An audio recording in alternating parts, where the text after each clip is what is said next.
एक जगह मैं शादी में उसमें गया फातिया में, तो एक औरत ने मुझे कमरे में बुलाया, कहने लगी सैयद साहब मेरे पास तशरीफ लाइए। मैंने कहा जी। कहने लगी ये मेरा बेटा है। मैंने कहा बड़ी खुशी, ये तो बड़ा लंगर कर रहा है। कहले मेरी बात तो सुन ले, मैंने बताया। कहने लगे लंगर तो बड़ा करता है, मगर इससे कहें एक हफ्ते में 100 रुपए तो मुझे दे दिया करे कम से कम। मैंने कहा क्या हुआ? कहने लगे 100 रुपए भी नहीं देता, दवाई के लिए परेशान रहती हूँ, और जब मैं इसका बाप मरा था ना तो मैं पान खाती थी, मगर 1 साल के बाद इसने पान भी रुकवा दिया। कर तेरा पान का खर्चा मैं नहीं उठा सकता। और कहने लगे इससे कहो मैं बूढ़ी हुई हूँ मगर अंधी नहीं हुई हूँ। ये चीजें लेके आता है, ये फल लेके आता है, ये फ्रूट लेकर के आता है, और ये मीठा लेकर के आता है, और अपने बच्चों को देता है। क्या मैंने इतना बुरा किया है इसके साथ कि ये मुझे फल दिखाता तक नहीं, बीबी की तरफ जाता है, बच्चों की तरफ जाता है। यार बताएं आप कितनी गंदी बात है ये। अम्मी आयशा फरमाती मेरे पास एक औरत आई, दरवाजा दस्तक दी, मैंने दरवाजा खोला, कहने लगी मेरे बच्चे कई दिन से भूखे, कुछ दे दीजिए। अम्मा आयशा फरमाती मैंने 3 खजूरें दे दी। उसने एक खजूर एक के मुंह में, दूसरी खजूर दूसरे मुंह में, और तीसरी खजूर वो अपने मुंह में रखने का इरादा किया। बच्चों को देख करके मुंह में एक खजूर रख ली, मगर बच्चों ने अपनी खा के माँ की तरफ को देखा तो माँ खाने वाली थी भूखी, मगर मुंह से खजूर निकाली, 2 टुकड़े किए, आधी इसे दे दी, आधी इसे दे दी। अम्मी आयशा कहती मैं ये देख के रोई तो हुजूर तशरीफ लाए, फरमाए आयशा तुम क्यों रो रही हो?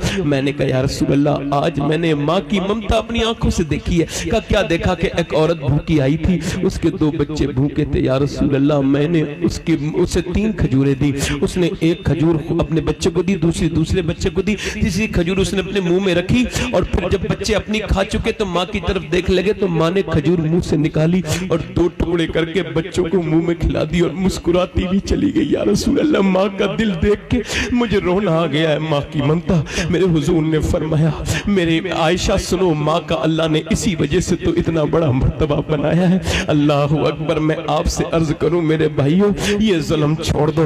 एक बार माँ चली जाए तो दूसरी बार माँ नहीं मिलती है। एक बूढ़े हाजी को मैंने कब्र पे रोते देखा अपनी माँ के। मैंने कहा यार तुम तो बूढ़े हो गए हो, क्यों रो रहे हो? कहने लगे सैयद साहब बीबी है, बच्चे हैं, सब है, मगर माँ के बगैर अच्छा नहीं लगता। अल्लाह अकबर। दीवारें छोटी होती थी लेकिन पर्दा होता था, ताले की इजाजत से पहले सिर्फ भरोसा होता था, और जब तक माथा चूम के रुखसत करने वाली जिंदा थी दरवाजे के बाहर तक मुंह में लुकमा होता था। पहले मैं अपने घर जाता था तो मेरी अम्मी मेरे लिए दरवाजा खोलती थी रात के वक्त में, कभी रात में ही जाता हूँ अक्सर। अब मैं जाता हूँ तो अम्मी को फालिज गिर गया है, वो घर में रहती हैं, मगर जाता हूँ तो जागती रहती हैं। एक दिन मुझे बुलाया तो मुझसे मैंने कहा अम्मी नींद नहीं आई? तो मेरा हाथ पकड़ के फिर रोने लगी। मैंने कहा क्या हुआ? कहने लगी बेटे जब तुम्हारी गाड़ी की आवाज सुनती है तो आंख खुल जाती है। कहने लगी तुम हुजूर के जलसे में जाते हो, इतनी दुआ कर दो कि अल्लाह मेरे हाथ पैर ठीक कर दे कि जब तुम आया करो तो तुम्हारी गाड़ी खोलने की चली जाया करूं। अल्लाह अकबर। यार अम्मा होती है, अपने कितने कितने बच्चों का ख्याल माँ बाप दोनों रखते हैं, मगर 2 माँ बापों को बच्चे आज नहीं रखते। वो बुढ़ापे में मिलते हैं माँ बाप, यार उनका कदर करो, उनकी ख्याल रखो, उनसे मोहब्बत करो।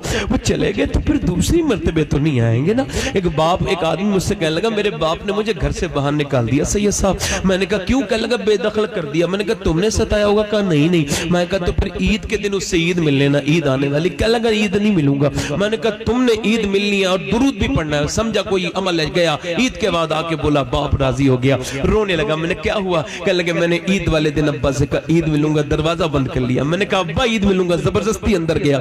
मैं कहा अब्बा ईद मिलूंगा, मैं नाराज थे ना तो हटाने लगे पीछे को। कहते मैंने जबरदस्ती बाहों में बसा लिया, और मैंने जब अपनी बाहों में जकड़ा ना अपने बाप को तो कहते मेरा बाप जो है ना थोड़ी देर तो मेरी मुखालफत करता रहा, मगर जब मेरे सीने की गर्मी उसके सीने तक पहुंची तो मेरा बाप फूट फूट के रोने लगा। मैंने देखा अब्बा रो रहे थे। मैंने कहा अब्बा क्यों रो रहे हो? कहने लगे बेटे आज तूने मुझे जितनी इज्जत दी है इतनी कभी इज्जत नहीं दी है। मैं तुझे आवाज देता तो सुनता नहीं था। तू क्या समझता है मेरी कमाई ये दौलत है? मेरी कमाई तो तू है मेरे बेटे। मैंने अपनी जवानी में आग लगा के तेरी जवानी को मैं उजाला किया है। मैंने परदेश काटे हैं, मैंने मजदूरियां की हैं, मैंने तब तू इतना बड़ा हुआ है, और बड़े होके तू मुझे सताता था। कहने लगा सैयद साहब बहुत लोगों से ईद मिला हूं, मगर जितना बाप से ईद मिलने में मजा आया कभी इतना मजा नहीं आया। यार अपने बापों से ईद मिला करो। ये चली गई दौलत तो फिर नहीं मिलेगी। कभी अपने बाप के हाथ चूम के देखो, किसी पीर के हाथ चूमने में वो मजा नहीं है जो बाप के हाथ चूमने में मजा है। किसी पीर के हाथ चूमने में वो मजा नहीं है जो माँ के हाथ पैर चूमने में मजा है। मेरे हिसाब से तो ये सबसे पहले इज्जत के लायक ये माँ बाप है जो घर में बैठे, इनसे मोहब्बत करो, इन्हें मनाओ। ये जो बूढ़े तुम्हारी जन्नत और दोज़ख की जमानत है इन्हें राजी करो। कर लो। ओ लोगों, मौत मुख्तसर है। उमर जैसा इंसान औरत के सामने खड़े कहते हैं तू उमर को माफ कर दे। कहने लगी चल तेरे कहने से माफ करती हूँ। कहा तो फिर लिख के दे दे। कहा मैं लिख के तो नहीं दूंगी, मैं जानती नहीं हूँ लिखना। का तो मैं लिख लेता हूँ, तू दस्तखत कर देना। का ठीक है। हजरत उमर दस्तखत करवाने वाले थे और वो औरत आ गई। उसमें क्या लिखा था? एक औरत नाराज हो गई थी, उमर ने उसे भी राजी कर लिया है। और वो औरत, वो हजरत अली आ गए, हजरत हुज़ैफा आ गए। हजरत अली, उमर कहने लगे दस्तखत करो। हजरत अली आ गए, कहने लगे अमीरुल मोमिनीन आप यहाँ बैठे, हम आपको ढूंढ रहे थे। औरत ने कहा कौन अमीरुल मोमिनीन? कहा यही तो अमीरुल मोमिनीन है। कहा ये उमर है? कहा। औरत बोली उमर जरा मुझे माफ कर दे, मुझे माफ कर दे उमर, मुझे माफ कर दे। कहा क्यों? कहा मेरे घर में तूने झाड़ू लगाई, मेरा काम किया, मुझे नहीं पता था, मैं तुझे नौकरों की तरह आवाज दे रही थी, तू ऐसा इंसान है, मैं तेरे बारे में बदगुमानी का शिकार थी। उमर बोले तू मदीने में रहती है, अगर मैं तेरा ख्याल नहीं रखूंगा तो फिर हुजूर को क्या जवाब दूंगा? फिर हजरत अली से बोले ले अली, जब मैं मरूं तो मेरे कफन पे ये रुक्का रख देना, हुजूर आएंगे तो कहूंगा या रसूल अल्लाह। सरकार फरमाएंगे कैसी हुकूमत करके आया? कह दूंगा या रसूल अल्लाह एक औरत भी नाराज हो गई थी, मैं उसे भी देखिए मना के लाया हूँ, लिखवा के भी लाया हूँ या रसूल अल्लाह। मैं कहता हूँ उमर जब इतने लोगों से माफी मांग सकता है तो तुम अपनी माँ से माफी नहीं मांग सकते?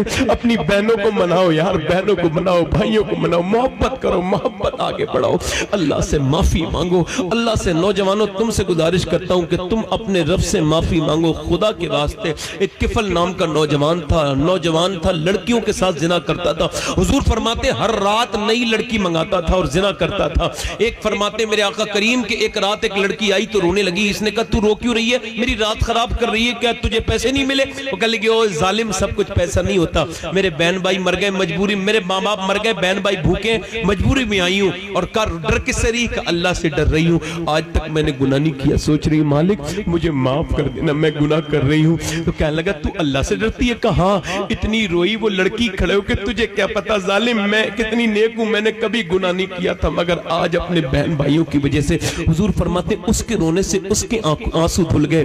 उसके आंसू जब धुले ना, अल्लाह अकबर, वो उसके आंसुओं से उसका दिल धुल गया। वो कह लगा जा मैंने तुझे अपनी बहन बनाया, जा तूने मेरी अकल ठिकाने लगा दी, लिए पैसे ले जा। सारे पैसे दे दिए। हुजूर फरमाते वो तो चली गई, मगर ये रात को रो के बोला मेरे मालिक ज़मीं भी खुदा की, ज़मा भी खुदा का, मकीनो मकाला मका भी खुदा का, गुनाहगार बंदे कहाँ जा सकेंगे खुदा की खुदाई से बाहर निकल के। कहने लगा है मेरे मालिक अगर मेरे जैसा गुनहगार कोई नहीं है तो तेरे जैसा करीम भी कोई नहीं है, अगर मेरे गुनाहों की कोई हद नहीं है तो तेरे करम की भी तो कोई हद नहीं है। मेरे मालिक तौबा करना मेरा काम है, कबूल करना मेरा तेरा काम है। ऐसी हिचकियां लगी, मर गया।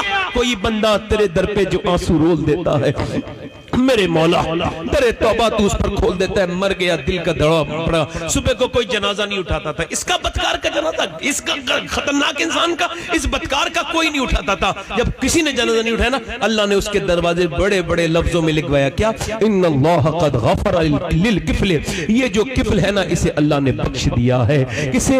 जिसने रात को तौबा की थी। लोगों मैंने अपने हाथ से 18-18 साल के लड़कों को नहलाया है, 18-18 साल। उनके एक लड़के के मैंने खोपड़ी उठाई ना नीचे से, तो उसके मेरी उंगली पे उसकी हड्डी लग गई। पोस्टमार्टम हो गया था, मैं रोने लगा। एक साहब बोले क्यों रो रहे हो, क्या तकलीफ हो गई? मैंने कहा नहीं, मौत का ख्याल आ गया। मैं मोमिन हूं ना, मुसलमान हूं, मुनाफिक तो नहीं हूं ना। कह लगे क्या मतलब? मैंने कहा जब हुजूर फरमाते मुर्दा हाथ उठाता ना, मुर्दे का गस्साल, गुस्ल देने वाला, तो वो कहता आराम से उठा, तेरे बड़ी तकलीफ होती है। मैंने कहा जब इससे तकलीफ होती है तो इसके तो पोस्टमार्टम हुआ है, चीरा गया होगा शराब पी के, और फिर शराब पी के चीरने के बाद फिर प्लास्टिक की सुतली से सीते हैं। कहा आप क्यों रो रहे हैं? मैंने कहा मैं इस वजह से रो रहा हूं, मेरे मालिक मैं सफर में रहता हूं, मुझे ईमान वाली मौत देना मेरे रब, और मुझे मेरे मालिक पोस्टमार्टम से बचा लेना मेरे परवरदिगार। लोगों सब तुम्हें और मुझे छोड़ के कब्र में से जाने वाले हैं। कितने लोग ऐसे जो अपने रब से तौबा करेंगे? दोनों हाथ उठा के बताएं। उलमा से नहीं, आपसे कह रहा हूं नीचे। कितने लोग ऐसे हैं जो हाथ उठा के बताएं? कितने लोग ऐसे हुजूर के नाम पे गर्दन उठा देंगे? दोनों हाथ उठा के बताएं, दोनों हाथ उठा के बताएं। नीचे हाथ कर लें। जो गर्दन कटा सकता है कुछ भी कर सकता है ना, कुछ भी कर सकता है ना, जो गर्दन कटा सकता है कुछ भी कर सकता है ना। एक दूसरे की तरफ न देखना, मुस्कुराना नहीं। दोनों हाथ उठा के बताओ कितने लोग गर्दन कटा देंगे? नीचे हाथ कर लो।